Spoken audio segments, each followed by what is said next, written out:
آج آپ جہاں جہاں دنیا میں موجود ہیں میرے ساتھ آپ نے لازمی رہنا ہے، کیونکہ آج میں ایک بڑا یوں سمجھ لیجیے ایک دھماکہ آپ کے سامنے پیش کرنے والا ہوں پوری پاکستانی قوم کے سامنے، کہ جو شاید آپ کی سماعتیں سن نہ پائیں یا سن پائیں تو اس پہ یقین نہ کر پائیں۔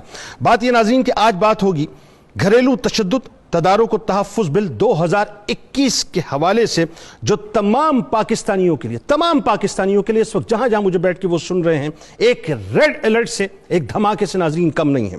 یہ پاکستان کے خاندانی نظام کے خلاف انتہائی بھیانک ترین سازش بھی ہے، جس کو قانون بنا کر ایک بم کی صورت میں ناظرین خاندانی نظام کی جڑوں میں رکھ دیا گیا ہے، جس کے نتائج اتنے بھیانک ہوں گے جس کا تصور کرنا محال ہے۔ ناظرین کرام، بات یہ ہے کہ میں ایک عام پاکستانی مسلمان باپ بھی ہوں، میں اس وقت کسی اینکر کی حیثیت سے آپ سے بات نہیں کر رہا، ایک عام پاکستانی باپ کی حیثیت سے بات کر رہا ہوں، میں ایک عام پاکستانی مسلمان شوہر بھی ہوں ناظرین، جو پاکستان کے خاندانی نظام کو، والدین اور اولادوں کے تعلق کو اور میاں بیوی کے رشتے کو صرف اور صرف قرآن و سنت کی روشنی میں دیکھنا پسند کرتا ہے۔ میں اس اسلامی جمہوریہ پاکستان کا شہری ہوں جہاں اولادوں کے نام کے آگے الحمدللہ آج بھی ان کی ولدیت لگی ہوتی ہے۔ میں اس مغرب کا شہری نہیں ہوں جہاں اکثر انسانی وجود ولدیت تلاش کرتے پھرتے ہیں۔ ناظرین کرام، یہ بل جس کے بارے میں اب بات میں کرنے جا رہا ہوں، یہ بل 19 اپریل 2021 کو قومی اسمبلی اور 21 جون 2021 کو پاکستان کی سینٹ میں انتہائی عجلت اور خاموشی کے ساتھ اور ایک خاص ایجنڈے کے تحت مغرب کی خوشنودی کے لیے منظور کیا گیا۔ مجھے کہنے دیجئے ناظرین، یہ بل خواتین، بچوں، بڑوں اور متعلقہ افراد کے تحفظ، دادرسی اور آزادی جیسے دلکش سلوگنز میں ملبوس پاکستانی فیملی سسٹم کے لیے موت کا اور تباہی کا ایک مکمل پروانہ ہے۔ یہ بل ناظرین قرآن و سنت کے خلاف ہے، یہ بل آئین پاکستان کے خلاف ہے، یہ بل ہماری تہذیب، ہمارے کلچر، ہماری روایات، ہماری نارمز کے مکمل طور پہ خلاف ہے۔ اس گھریلو تشدد بل کی روح سے ناظرین بیوی، اب سنتے جائیے اور اپنے دلوں کو تھامتے جائیے کہ پاکستان میں ہونے والا اب کیا ہے، کہ اس گھریلو تشدد بل کی روح سے بیوی، اولاد یا زیر کفالت افراد کو ہر طرح کا استحصال، یعنی جسمانی، جذباتی، نفسیاتی، زبانی، جنسی اور معاشی استحصال ہے، یعنی اس میں آپ جو ہے کسی بھی طرف، کسی بھی حوالے سے، کسی بھی وقت جکڑے جا سکتے ہیں۔ یعنی جس طرح آج مغرب میں والدین 10 سال کے بچے کو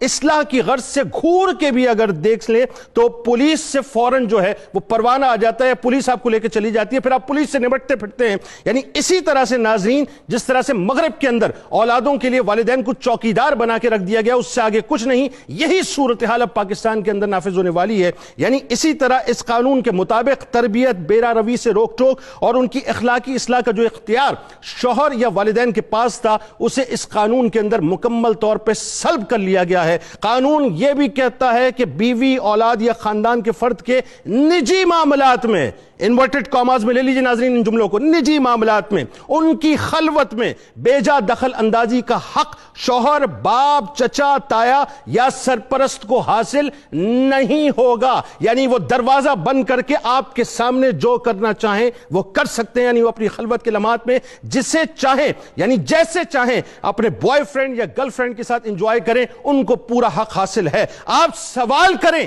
تو وہ جواب میں یہ پوچھ سکتے ہیں کہ who the hell are you؟ آپ کون ہیں جو مجھ سے سوال کرتے ہیں؟ آپ کی دخل اندازی ناظرین ان کی خلوت، آزادی، اخلاقی بلندی اور سلامتی پر چڑھائی کا باعث ہوگی۔ آپ شوہر، باپ یا سرپرست ہو کر، بے شرم ہو کر اپنے گھر میں خاموش بیٹھیں گے۔ قانون یہ بھی کہتا ہے کہ اگر مرد نے دوسری شادی کی بات کی تو وہ دراصل دھمکی تصور ہوگا، یعنی وہ بدکاری کرے کوئی ایشو نہیں ہے، کوئی سوال اس سے نہیں ہوگا، لیکن اگر وہ دوسری شادی کی بات کرے گا تو دھمکی تصور ہوگا۔ بلکہ مرد اپنی زبانیں مکمل طور پہ اب سی لیں، کیونکہ قانون یہ کہتا ہے کہ میاں بیوی کے رشتے میں اب مذاق بھی بے عزتی تصور ہوگا، اور باپ کا مذاق بچوں کی توہین یا تضییق سمجھی جائے گی۔ اگر اولاد یا بیوی نے کہا کہ میری نگرانی تعاقب کیا جا رہا ہے تو اس پہ بھی اس کی سرزنش ہوگی، قانون متحرک ہوگا۔ نجی زندگی، آزادی اور سیکیورٹی کو شوہر یا والدین سے خطرہ تصور کیا جائے گا۔ یہاں تک تباہی ہے ناظرین، یہاں تک تباہی ہے کہ اگر کوئی مخبر اطلاع دے دے کہ فلاں گھر میں شوہر بیوی کے ساتھ یا باپ بچوں کے ساتھ زیادتی کر رہا ہے، دشمنی میں یا اپنے کسی ذاتی مقصد کے تحت تو اس پر بھی ایکشن ہوگا. اور ایکشن کا معاملہ کیا ہے ناظرین کہ تعزیریں لگیں گی, سزائیں دی جائیں گی, یہاں تک ہے